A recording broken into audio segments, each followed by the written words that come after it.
कोविड-19 pandemic इस decade में एक ऐसी डिसीज़ की तरह आई है जिसने सबको बड़े सरप्राइज से लिया और एक डायलेमा है जो कंटिन्यूड है। इसके अगेंस्ट हमारी फाइट अभी भी कंटिन्यूड है और कोविड-19 वैक्सीन एक होप की तरह है कि हम इस फाइट के अंदर सक्सेसफुली रिकवर करेंगे और एक नॉर्मल सिचुएशन की तरफ वापस पहुंचेंगे।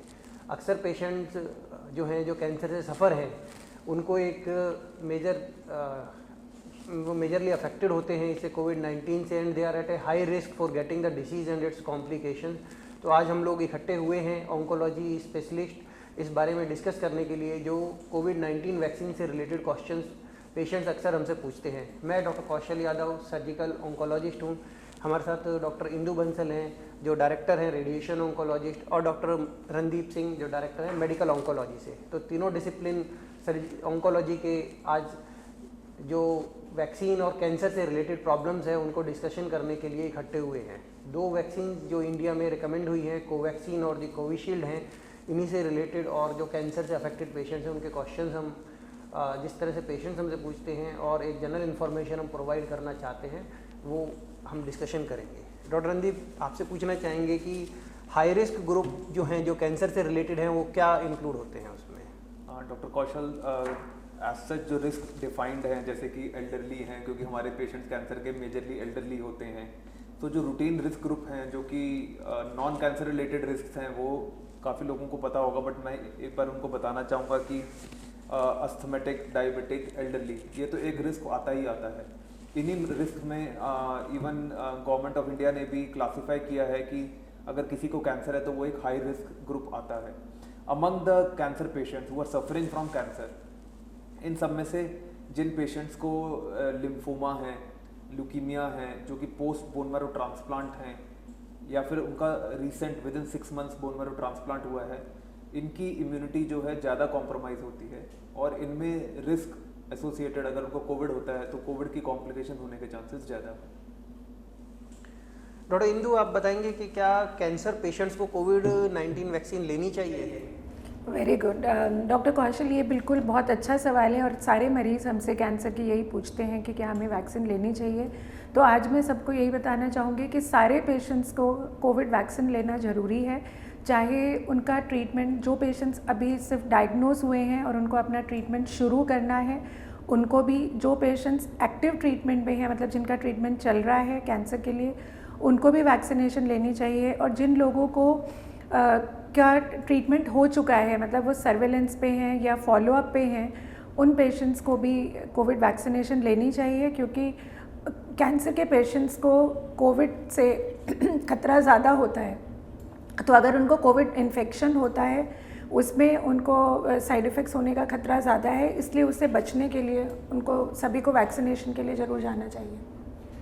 जहाँ तक गाइडलाइंस का सवाल है, अभी ऐसा वेल डिफाइंड गाइडलाइंस हमारे पास नहीं है जो कहें कि इस पर्टिकुलर एज में और इस तरह से लेनी चाहिए, लेकिन NCCN और ESMO के स्पेशलिस्ट रिकमेंड करते हैं कि जो कैंसर पेशेंट्स हैं जिनको एक्टिव मैलिग्नेंसी है या फिर एडवांस सॉलिड स्टेट है या हीमेटोलॉजिकल मैलिग्नेंसी है या ट्रीटमेंट में है या लेस देन 5 ईयर्स का जिनको डायग्नोज हुए कैंसर का हो गया है, उनको irrespective of the age group vaccination के लिए कंसिडर करना चाहिए। तो मैडम, आप बताएंगे कि क्या जो कैंसर पेशेंट्स हैं उनके लिए ये वैक्सीन सेफ़ है? अभी तक जो जितना हमारे पास डेटा है, ये डिसीज़ बहुत नई है, वैक्सीनेशन अभी नहीं है, सो हमारे पास बहुत ऐसा डेटा नहीं है कि हम कैंसर पेशेंट्स के ऊपर हमने डेटा कलेक्ट किया हो, बट जितना अभी तक हमारे पास एविडेंस है उसके हिसाब से कोविड वैक्सीन कैंसर पेशेंट्स के लिए सेफ़ है। लेकिन एक चीज़ जो ज़रूर मैं यहाँ सबको बोलना चाहूँगी कि आप वैक्सीन लेने से पहले अपने स्पेशलिस्ट से कंसल्ट ज़रूर करें, क्योंकि अगर आपको कोई हाइपर सेंसिटिविटी रिएक्शन है या कोई किसी प्रोडक्ट से एलर्जी है तो आपको वैक्सीन से खतरा हो सकता है। सो अपनी टीम से स्पेशलिस्ट के सुपरविजन में ही वैक्सीनेशन लीजिए और ये नहीं कि अचानक किसी भी सेंटर पर जाकर आप वैक्सीनेशन लें, बट वैक्सीनेशन लेना ज़रूरी है। कैंसर एक ऐसी डिजीज़ है जो अपने आप नहीं रुकती है, जिसका ट्रीटमेंट ज़रूरी है और जो एक फैटल डिसीज़ है अगर इसका ट्रीटमेंट ना किया जाए तो किसी भी कीमत पर कैंसर का ट्रीटमेंट नहीं रुकना चाहिए और डिलेड नहीं होना चाहिए। जो कोविड वैक्सीन है उसका जो पेशेंट्स एक्टिव ट्रीटमेंट में है उनके लिए क्या रिकमेंडेशंस हैं और किस तरह से चलता है, ये एक कॉम्प्लेक्स सवाल है। इसके बारे में हम डिफरेंट स्पेशलिटीज़ के हिसाब से डिस्कशन करेंगे। डॉक्टर रणदीप, आप बताएंगे कि जो पेशेंट एक्टिव सिस्टेमिक थेरेपी पे हैं उनके लिए कोविड वैक्सीन का क्या रिकमेंडेशंस है? डॉक्टर कौशल, ये एक बहुत ही अहम सवाल है, क्योंकि ये अब रूटीन प्रैक्टिस में जैसे जैसे इंडिया और भारत एक ऐसा देश है जिसमें वैक्सीनेशन काफ़ी लार्ज स्केल पे चल रही है और काफ़ी पेशेंट्स हमसे पूछते हैं। और यस, इंडिया की गाइडलाइंस नहीं है, बट जैसे आपने बोला यूरोपियन गाइडलाइंस और बाकी जितनी ऑन्कोलॉजी की वर्ल्ड की सोसाइटीज़ हैं वो सब ये गाइडलाइंस कहती हैं कि ड्यूरिंग सिस्टमिक थेरेपी का मतलब होता है कीमोथेरेपी, इम्यूनोथेरेपी, टारगेटेड थेरेपीज, इन सब पे आप जो है वैक्सीनेशन दे सकते हैं। बट मैं अपने पेशेंट्स को भी ये बताता हूँ कि जितना इफेक्ट एक नॉर्मल पर्सन अगर वैक्सीन लेगा उसका जो बॉडी का इम्यून रिस्पॉन्स होगा उतना अच्छा इम्यून रिस्पॉन्स कीमोथेरेपी पे नहीं आता, क्योंकि आपकी बॉडी की इम्यूनिटी थोड़ी सप्रेस हो जाती है। बट यस, इस कैविएट के बाद भी हम ये कहते हैं कि वैक्सीन लेना चाहिए। हो सकता है आपको 50-60% एफिकेसी ना हो, फिर भी 25-30%, 40% प्रोटेक्शन मिले। एक और प्रिकॉशन हम पेशेंट्स को कहते हैं कि अगर उनका कीमोथेरेपी शेड्यूल्ड है तो हम जनरली 3-4 दिन का गैप देते हैं, क्योंकि वैक्सीन लगाने के बाद पेन होना या फिर फीवर आना और बॉडी एक होने और थकावट होनी, तो जनरली हम पेशेंट्स को ये कहते हैं कि 3-4 दिन का गैप दीजिए। और जो मेरे एल्डरली पेशेंट्स हैं जिसकी एज 70-75 से ऊपर है, जो काफ़ी वीक हैं, उनमें हम थोड़ा कॉशियस रहते हैं वैक्सीन देने में, because complications of vaccine and chemotherapy can be too much for them to tolerate. तो सब एक जैसे साइक्लिकल कीमोथेरेपी चलती है एक पर्टिकुलर वीकली या पर्टिकुलर टाइम इंटरवल के ऊपर, तो उसमें कुछ पर्टिकुलर टाइम इंटरवल आप सजेस्ट करना चाहेंगे कि किस वक्त ये वैक्सीन लेनी? तो जो हम अभी करंट हमारे सेटअप में जो हम सजेस्ट कर रहे हैं उनको हम ये कहते हैं कि जैसे आपका कीमोथेरेपी जिस दिन आपका कीमो ड्यू है, नेक्स्ट कीमो, उससे 4 या 5 दिन पहले आप वैक्सीन लगवा लीजिए। जनरली 3 वीक्स के शेड्यूल रहते हैं, तो सपोज किसी का अगर 20th of अप्रैल को शेड्यूल है तो वी जस्ट टेल देम कि आप 15th अप्रैल के अराउंड वैक्सीन लगवाएं। डॉक्टर इंदु, जो पेशेंट्स एक्टिव रेडिएशन ट्रीटमेंट में हैं उनके लिए आपका क्या सजेशन है? सो जो पेशेंट्स रेडिएशन ट्रीटमेंट पर हैं वो भी आराम से वैक्सीन ले सकते हैं। बस 1-2 चीज़ों का जो हमें ध्यान रखना है वो ये है कि न्यूट्रोफिल काउंट उनका जो न्यूट्रोफिल काउंट है वो 500 के ऊपर होना चाहिए, और lymphocyte absolute neutrophil count should be more than 500, और उनका जो एब्सोल्यूट लिम्फोसाइट काउंट है that should be more than 200। सो अगर हमारी ये बेसिक चीज़ें हैं और ठीक है इम्यूनाइजेशन के लिए वो पेशेंट फिट हैं। एक चीज़ और है कि जो भी पेशेंट वैक्सीनेशन ले रहा है वो अपनी कोमॉर्बिडिटीज़ ज़रूर डिक्लेयर करे, मतलब ये बता दें कि वो किसी कोई ब्लड थिनर के ऊपर तो नहीं है, उनके कोई और मेडिसिन तो नहीं चल रही है, या वो स्टेरॉइड्स पे तो नहीं है, क्योंकि अगर स्टेरॉइड्स के ऊपर पेशेंट होते हैं तो उसमें इम्यून रिस्पॉन्स थोड़ा डिलेड आता है। सो जैसे हमारे ब्रेन ट्यूमर के पेशेंट्स हैं वो स्टेरॉइड ट्रीटमेंट पे होते हैं। सो आप अपने डॉक्टर को सलाह से और आप क्या क्या दवाइयाँ ले रहे हैं वो बता कर ही लें, बिकॉज स्टेरॉइड्स के हाई डोज के साथ अगर आप वैक्सीनेशन लेंगे तो इम्यून रिस्पॉन्स जनरेट नहीं होगा।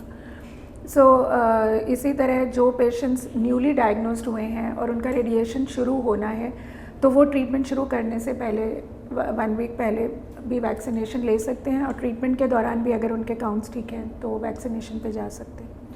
मैडम, पेशेंट जैसे अलग अलग बॉडी ऑर्गन्स के लिए रेडिएशन थेरेपी लेते हैं, कुछ हेड एंड नेक के लिए लेते हैं, कुछ एक्जिला के लिए लेते हैं, तो पर्टिकुलर बॉडी साइड से रिलेटेड कुछ एडवाइस है? सो ये बहुत इम्पॉर्टेंट सवाल है, और ये एक चीज़ और जो देखी गई है वो ये है कि वैक्सीनेशन के बाद कभी कभी लोगों को लिम्फ नोड्स में स्वेलिंग हो सकती है, मतलब लिम्फ नोड्स जो गांठें होती हैं उनमें स्वेलिंग हो सकती है। तो खासतौर से जो ब्रेस्ट कैंसर के पेशेंट्स हैं उनको जो उनके साइड पे सर्जरी हुई है उसके ऑपोजिट साइड वैक्सीनेशन लेनी चाहिए। मतलब अगर किसी का लेफ़्ट साइड का ब्रेस्ट ऑपरेट हुआ है तो vaccination should be on the right side, और उसके क्योंकि लिम्फेडिमा के चांसेस सर्जरी के बाद होते हैं, और इसी तरह वैक्सीन के बाद भी आम स्वेलिंग हो सकती है। अगर किसी पेशेंट को दोनों तरफ की सर्जरी हुई है ब्रेस्ट कैंसर के पेशेंट्स में, they should discuss with their doctor, because अभी रिकमेंडेशन डेल्टॉइड में आम में ही लगाने का है, तो वो किसी और जगह पे ले सकते हैं कि नहीं, ये ज़रूरी है। सो arm swelling is a common side effect. वो अगर आपको वैक्सीनेशन के बाद आता है और आप रेडिएशन ट्रीटमेंट पर हैं तो अपने डॉक्टर को ज़रूर बताएं इस बारे में। डॉक्टर कौशल, मैं भी ऐड करना चाहूँगा कि ये हमारे जो पेशेंट्स कीमोथेरेपी पे होते हैं जिनके WBC काफ़ी कम होते हैं उनमें भी हम ये फिगर रखते हैं कि उनका न्यूट्रोफिल काउंट 500 से ऊपर हो, ताकि वो उनकी बॉडी कुछ रिस्पॉन्स वैक्सीन के अगेंस्ट मतलब इम्यूनिटी दे सकें। तो वो फिगर हमारे लिए भी सेम ही अप्लाई होती हैं, वो न्यूट्रोफिल काउंट मोर देन 500। तो सब ब्लड कैंसर से रिलेटेड कुछ एडवाइस देना चाहेंगे आप? इवन ब्लड कैंसर के पेशेंट्स में भी vaccination is indicated, even transplant के भी मैंने बोला था कि वैक्सीनेशन इज इंडिकेटेड। ये ज़रूर है कि कभी वो बहुत सीरियस हैं या फिर उनको एक्यूट ब्लड कैंसर है, अभी डायग्नोज हुआ है, तो हम उसको 10 या 15 दिन तक डिले कर सकते हैं जब तक उनकी बॉडी थोड़ी सेटल हो। But yes, every patient is eligible. जो करंट लिटरेचर है, करंट गाइडलाइंस हैं, बहुत ज़्यादा स्ट्रॉन्ग और रोबस्ट गाइडलाइंस नहीं हैं, बट येस करंट रिकमेंडेशन और एक्सपर्ट ग्रुप्स का यही सजेशन है वर्ल्ड ओवर की as far as possible cancer diagnosis shall not be the hindrance for giving diagnosis and treatment, both shall not be a hindrance to give the vaccine. Cancer surgery solid organs के treatment में बहुत important curative role play करती है, और जो cancer treatment basically vaccine की वजह से नहीं रुकना चाहिए, और जिनको इमीडिएट सर्जरी हुई है, को जो भी कैंसर रिलेटेड सर्जरी है, मेजर सर्जरीज हैं, उन पेशेंट्स को कुछ हद तक टाइम देना चाहिए कंप्लीट बॉडी रिकवरी के लिए। यूजुअली सजेस्टेड 3-4 वीक्स है, उसके बाद रिकवरी के बाद they can go for vaccination. और जिन पेशेंटों के लिए इलेक्टिव सर्जरी प्लान्ड है, जैसे कि न्यू अर्जेंट ट्रीटमेंट कंप्लीट किया और हम लोग कुछ ड्यूरेशन के बाद सर्जरी का प्लान कर रहे हैं, ऐसे पेशेंट्स को एक प्रेफरेंस देनी चाहिए। हालांकि ऐसी कोई गाइडलाइंस अभी नहीं है, लेकिन they should be enrolled for giving the vaccination at a before surgery if possible, क्योंकि इलेक्टिव सर्जरीज में भी अप्रॉक्सीमेटली 1% to 1.6% इंसिडेंस है कोविड इन्फेक्शन एक्वायर करने का। और अगर कोविड इन्फेक्शन एक्वायर होती है इस पीरियड के अंदर, तो उनका मॉर्बिडिटी और मोर्टलिटी रेट नॉर्मल से ज़्यादा है। और ये फिगर स्पेशली जो 70 ईयर्स के बाद सर्जरी में जाते हैं, कैंसर सर्जरीज में जाते हैं, उनके लिए ज़्यादा है। तो ये डेटाज भी अगर वैक्सीनेशन पॉलिसीज़ बनाई जाती है तो उस समय कंसीडर करना चाहिए। और जैसे कि डिस्कस हुआ, अगर किसी पेशेंट को किसी सर्जरी की वजह से एक्सिलरी लिम्फ नोड डिसेक्शन करना है तो उनको अपोजिट साइड में लेनी चाहिए ये वैक्सीन। दोनों साइड के लिए तो एक टीम के साथ, जो वैक्सीनेशन टीम के साथ है और सर्जन के साथ डिस्कस करना चाहिए कि क्या हम किसी और साइड के ऊपर भी प्लान कर सकते हैं या नहीं कर सकते। एक चीज़ जो और मैं बताना चाहूँगी वो ये है कि कुछ पेशेंट्स ऐसे हैं जिनको ट्रीटमेंट के दौरान कोविड हुआ और कोविड इन्फेक्ट हो चुके हैं, तो क्या उनको भी वैक्सीन लेना चाहिए। सो जिन पेशेंट्स को अगर कोविड इन्फेक्शन हो चुका है, they should wait for 3 months before taking the COVID vaccination.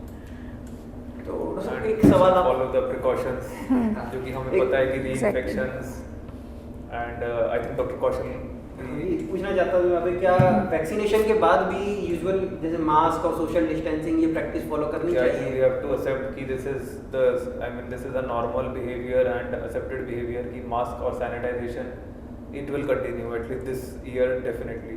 ये तो बेयर मिनिमम है कि इस साल भी ऐसा ही रहेगा, बिकॉज कई स्ट्रेन्स हैं, कई म्यूटेशंस हैं एंड वी डोंट नो कि वैक्सीन की एफिकेसी कैसी है। Vaccine has been brought early in the market because there was no option with the medical society as well as government, so इसलिए we have to wait for the data और efficacy।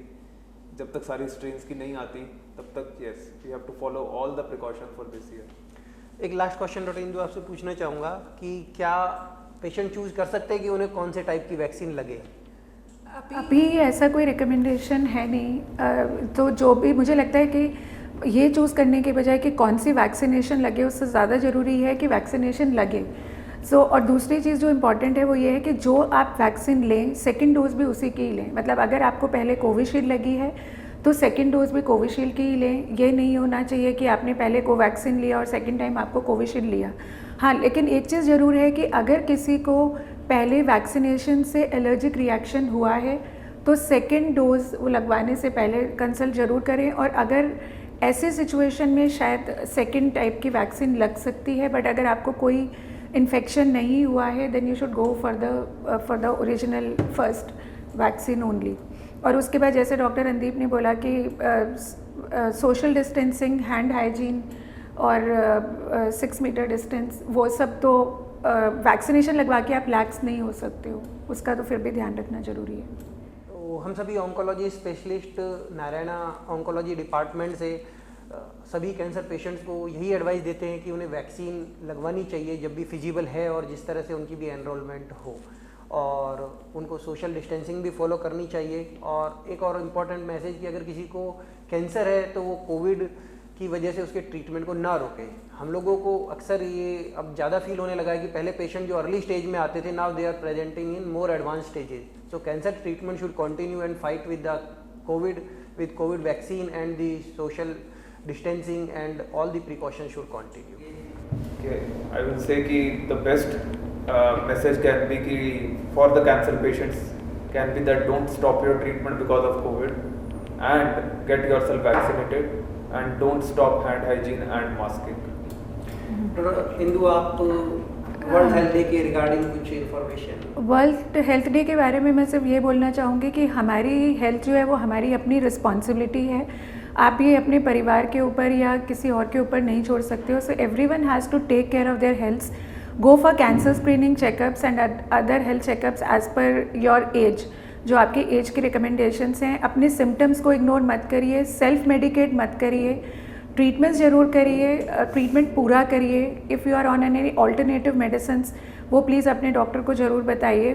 और mental health, spiritual health, financial health और of course health अपना ही नहीं अपने परिवार के लिए ज़रूरी है। और as a female I would say कि अगर एक फ़ीमेल स्वस्थ रहेगी तो वो अपना पूरा घर स्वस्थ रख पाएगी। तो आप अपने if you are a care giver और सबकी केयर करते हुए अपना न्यूट्रिशन, हाइड्रेशन, पानी का ध्यान, योगा, एक्सरसाइज और मेंटल हेल्थ, इन सब का भी ध्यान रखना बहुत ज़रूरी है। और वैक्सीनेशन तो डेफिनेटली कराना ही है और hand hygiene of course important है। तो वर्ल्ड हेल्थ डे के ऊपर हमारे इंडियन ट्रेडिशन ने हमें काफ़ी कुछ सिखाया है कि जैसे अगर हम उसे फॉलो करते हैं तो हम अपनी हेल्थ का तो ध्यान रखेंगे ही, और इस सिचुएशन में हम हमेशा से ही हमारे ट्रेडिशन ने सिखाया है कि हम नमस्ते करें और लोगों से डिस्टेंस बना के ही रखें और सादा खाना और उच्च विचार रखें। तो हम अपने इंडियन ट्रेडिशन को फॉलो करें, अपनी हेल्थ का ध्यान रखें और अपनी वजह से किसी दूसरे को भी इन्फेक्ट ना करें। ये भी हमारी रिस्पॉन्सिबिलिटी है कि अगर हमें कोई सिम्टम है तो अपने आप को आइसोलेट करें, उसका ट्रीटमेंट लें। बिल्कुल।